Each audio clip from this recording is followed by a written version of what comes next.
നല്ലവരാകണം എന്ന് ആഗ്രഹിക്കാത്ത ഒരു മനുഷ്യനുമില്ല. എന്നെങ്കിലും ഒന്ന് നന്നായി തീരും എന്ന് പ്രതീക്ഷിക്കാത്ത ആരുമില്ല. ആ എന്നെങ്കിലും എന്നുള്ളത് എന്നാണ് എന്ന് തീരുമാനിക്കാനുള്ള അവനവൻ്റെ അവകാശത്തെ വിനിയോഗിക്കാത്തതുകൊണ്ട് മാത്രം ആ സമയം നീണ്ടുപോകണമെന്ന് മാത്രമേ ഉള്ളൂ. അപ്പം മനുഷ്യൻ നന്നാകണം എന്നുണ്ടെങ്കിൽ ആ നന്നാകണം എന്നുള്ള ആഗ്രഹത്തെ തമസ്കരിക്കുന്ന തിന്മയെ മറികടക്കാൻ സാധിക്കണം. തിന്മയെ മറികടക്കാതെ നന്മ കൊണ്ട് നിറയാൻ സാധിക്കില്ല. തിന്മ ഉള്ളിടത്ത് നന്മയ്ക്കിരിക്കാൻ സ്ഥലമില്ല എന്നർത്ഥം. അപ്പം ഈ തിന്മയെ നമുക്ക് ദൂരീകരിക്കാൻ മനുഷ്യന് സ്വന്തമായ കഴിവുകൊണ്ട് സാധിക്കില്ല. അതിന് അതിസ്വാഭാവികമായ ഒരു ശക്തിയുടെ സഹായം വേണം. അതാണ് ദൈവത്തെ ഇതാണ് ചിന്തിച്ചുകൊണ്ടിരുന്നത്. അത് നമ്മൾ സെറ്റിംഗ് മാറ്റാണ്. ദൈവത്തിലേക്ക് തിരിയുന്ന ഒരു മനുഷ്യൻ്റെ മനസ്സാക്ഷിയുടെ സെറ്റിംഗ് മാറും.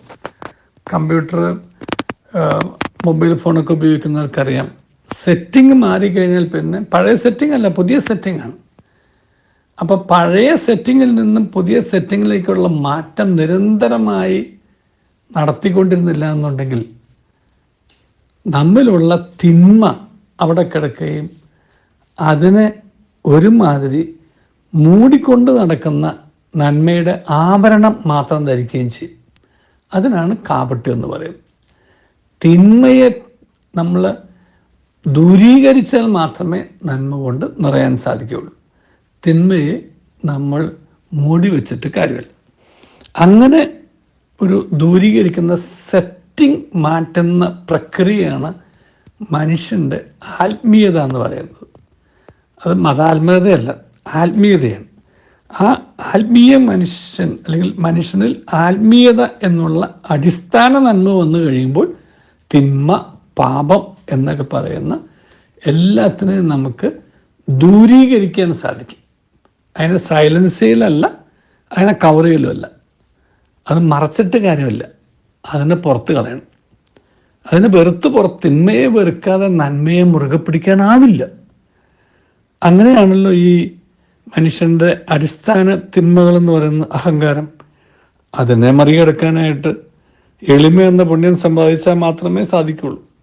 എളിമയിലൂടെ മാത്രമേ അഹങ്കാരത്തെ മറികടക്കാൻ സാധിക്കുള്ളൂ. ഗ്രീഡ്, അത്യാഗ്രഹം അല്ലെങ്കിൽ മോഹം, അതിനെ മറികടക്കാനായിട്ട് ജനറോസിറ്റി, ഔദാര്യത്തിന് മാത്രമേ സാധിക്കുകയുള്ളൂ. ലസ്റ്റ്, അതിനെ ആസക്തി, അതിനെ മറികടക്കാനായിട്ട് ഇന്ദ്രിയ നിഗ്രഹത്തിനെ സാധിക്കുകയുള്ളൂ. അല്ലെങ്കിൽ ശുദ്ധത, അതുകൊണ്ട് മാത്രമേ സാധിക്കുകയുള്ളൂ.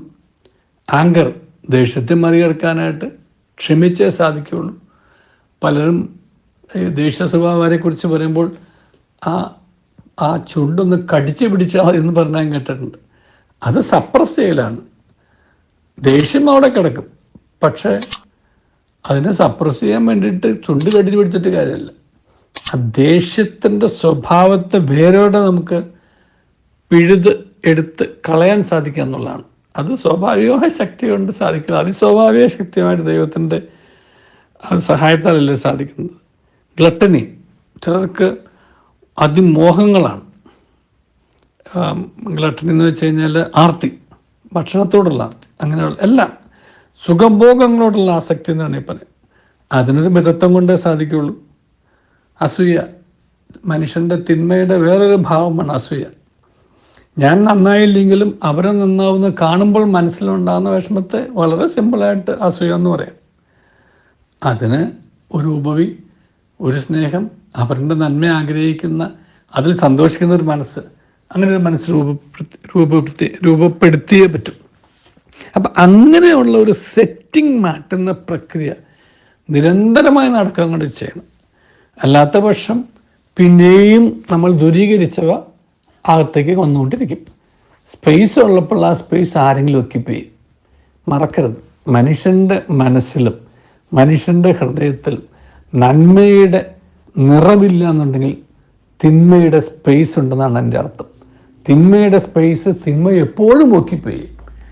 ആ സ്പേസിനെ നമുക്ക് അവിടെ നിന്ന് ദൂരീകരിച്ച് നന്മ കൊണ്ട് മനസ്സ് നിറയ്ക്കാൻ സാധിച്ചാൽ മനസ്സ് നന്നായി വരും, മഹാനായിത്തീരും. അതിനായി ദൈവം നമ്മെ അനുഗ്രഹിക്കട്ടെ.